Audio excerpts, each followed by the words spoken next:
Les voitures vont mises, pardon. Et ils sont partis. Et ils sont partis. Waouh, ça se décale. Non, mais vraiment, ça se décale beaucoup, beaucoup trop, beaucoup trop. Waouh, waouh, waouh, waouh, waouh, waouh. La McLaren. Il a, ah non, il est pas en tête, il est pas en tête, il est pas en tête, il est pas en tête, il est pas en tête, il est pas en tête. J'ai failli me réveiller sur ça, il est pas en tête. Ça bouge beaucoup au fond. On a effectivement Toon Alexis qui est 10e. On a ensuite, là on est, je crois que c'est son, qui est, qui fait bouchon, hein, voilà, c'est les circuits urbains, c'est Jeddah, c'est ça, hein, c'est globalement les bouchons. S'il n'y a pas de ligne droite, oh j'ai rien dit. Oh là, ça se décale devant. Oh là, l'Alfa Romeo, la Williams. Oh non, allez, pardon. Oh là, c'est dangereux, allez, pardon. Ils aiment bien se taper dessus. William Aston, ouh, le pin derrière, enfin la multiseur plutôt. Derrière qui, là on est en caméra embarquée avec.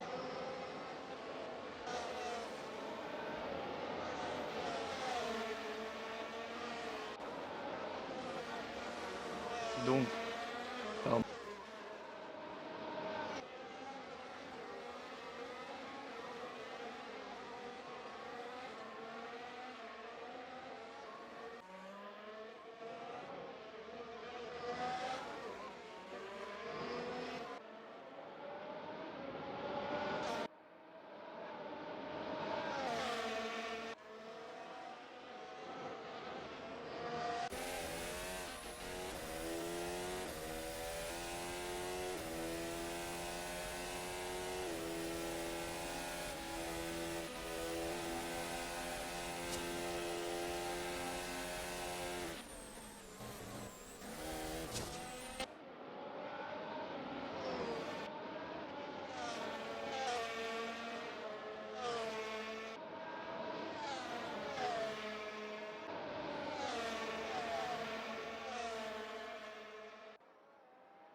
Le commentateur a eu un petit problème, du coup je prends la suite. Je vais un peu commenter, il reste 7 tours seulement. Pour le moment, Ivan King vient de passer sur une Kovac de la part de Lien Godin. Et oui, c'est par l'intérieur. Mais Taga, il ne se laisse pas faire. Qui vient de passer sur Javi Alcaraz. Et oui, non. Oulala, les deux, ça n'arrête pas de se battre. C'est magnifique. Peut-être, peut-être bien que la Ferrari va revenir. Et non, la Mercedes ne se laisse pas faire, ne se laisse pas avoir. Aïe aïe aïe, j'ai trop parlé, j'ai parlé trop vite. Et voilà, c'est Oscar Rosberg qui se retrouve dans le top 5. Ah ouais, quasiment 9 secondes de la Red Bull. Donc je pense quand même que lui la gagne est tranquille pour un bon moment. La Mercedes qui vient s'attaquer, qui vient attaquer la Aston Martin de Liam Godin. Liam Godin qui fait vivre le Grand Prix. Et la Mercedes de Léo Medo, le français, lui aussi fait vivre le spectacle ici à Jeddah, en Arabie Saoudite. Et c'est bon, c'est passé. Il rentre dans le top 10 en partant 18ème. Et oui, c'est à l'improviste, on s'y attendait pas. Mais qu'est-ce qui s'est passé? Il bloque complètement le chemin. Il ralentit Louis Fernand. Il ralentit Louis Fernand. Mais c'est incroyable ce qu'il se passe. Il ralentit Louis Fernand. Attention, ça c'est gratuit. Hein. Attention la relance. Ou non. Iwan Kim. Elle repart. Attention à Rinkovac sur l'aile gauche. Attention. Oh là là, mais c'est exactement comme une safety car. Exactement pareil. Ça ralentit toutes les voitures. Et c'est Iwan Kim. Du coup. Ah non, elle est toujours devant. Ouh là là, la Red Bull.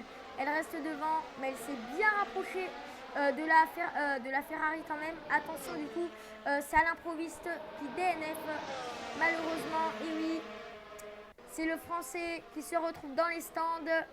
Et oui, la course est terminée pour lui. Et voilà, donc voici le replay. Un tour juste avant la catastrophe. Allez, à l'improviste du coup, on va le voir. Voilà, donc on voit bien qu'il attaque Pablito Garnacho. Du coup, il y a eu une grosse dispute durant le Grand Prix de Bahreïn. On s'en souvient très bien. Et donc c'est ici. On voit très peu. Oh, oui. Et bah c'est pas la faute de Garnacho, c'est donc de sa faute. Et là on voit le leader arriver au loin. Aïe aïe aïe, ça a vraiment fait comme une safety car, hein. Exactement pareil. Et oui, c'est le drapeau jaune. Drapeau jaune pour sur le circuit, sur la piste. Alors, du coup, je suppose que c'est en raison de Pablito Garnacho. Il y a eu de Provist, excusez-moi. À mon avis, c'est en raison des débris sur la piste. Ça va être vite résolu. En attendant, c'est drapeau jaune. Ça, c'est très très bien pour Iwan Kim. Aïe aïe aïe, Red Bull qui sont en forme, hein, ils sont contents. Attention l'attaque de Medo sur cette car. Mais attendez, il y a un truc que je ne comprends pas. Parce qu'en fait, Provist est au stand, c'est ça le petit problème. Et je ne crois pas qu'il y ait des débris. On va voir ensemble. C'est par ici que le français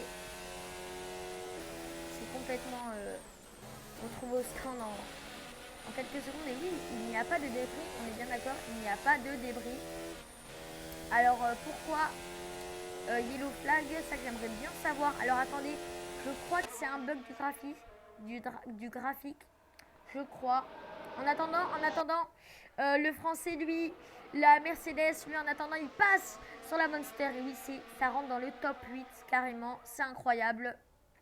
Louis Lagagne ralenti par la Williams. Alors à l'attention de tout le monde, à tout le monde qui regarde cette highlight et qui regarde ce live. Écoutez, Yellow Flag est terminé depuis un tour. Les voitures en sont conscientes, hein, qu'il est bien terminé. Et donc c'est tout simplement un bug du graphique. Alors le nombre de tours est inscrit juste en haut, juste en dessus. Donc il ne faut pas prendre en compte écrit Yellow Flag juste en dessous plutôt de Race. Donc c'est bien terminé, hein. Et donc il reste seulement 11 tours. Voilà. Et allez, c'est tout simplement le dernier tour. Luis Fernand peut-être qui va franchir la première fois la ligne d'arrivée à la première position dans cette saison 4. On rappelle, il y a eu seulement 3 manches. Voilà, donc rien ne peut être terminé, hein. Attention parce que oui, Iwan Kim revient fortement. Qu'est-ce qui s'est passé? Il a été ralenti par les retardataires. Attention, ça va tout se jouer sur la ligne d'arrivée. Tout se jouer. Attention, c'est Jules Taga. Attention à toi, Jules Taga. Et attention, elle est juste derrière toi. C'est incroyable ce qu'on vit. Attention. Et oui, attention. Vas-y, on va y aller. Et c'est Rinkovac qui vient de se faire doubler par Louis Lagagne. Ça se joue sur le podium, vraiment. C'est qui va avoir la première et la troisième marche du podium. Qui c'est? Et non. Je crois bien que c'est la Red Bull qui l'a de sûr. Et oui. Et voilà. La ligne d'arrivée a été franchie pour la première fois de cette saison par le Monégasque Luis Fernand, le champion du monde de la saison 3. Magnifique, bravo à lui, hein. Bravo aussi à Iwan Kim et au Red Bull, hein, surtout.